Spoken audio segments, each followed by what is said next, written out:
what it tells me is that it doesn't matter whether you're a part of the covenant of Abraham or not.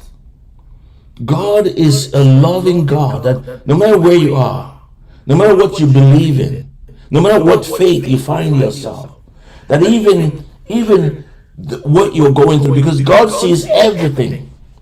That sometimes the cry of a mother in a remote part of Africa or in Asia or in India touches the heart of the Father to the point that God sends help your way. Oh, that's why the scripture says he causes the rain to fall upon the good and the evil. So even the wicked men and women still receive the benevolence of God by way of the rain falling upon the ground, watering their soil, giving water for them to drink, and creating, enhancing the ecosystem of the people that are wicked.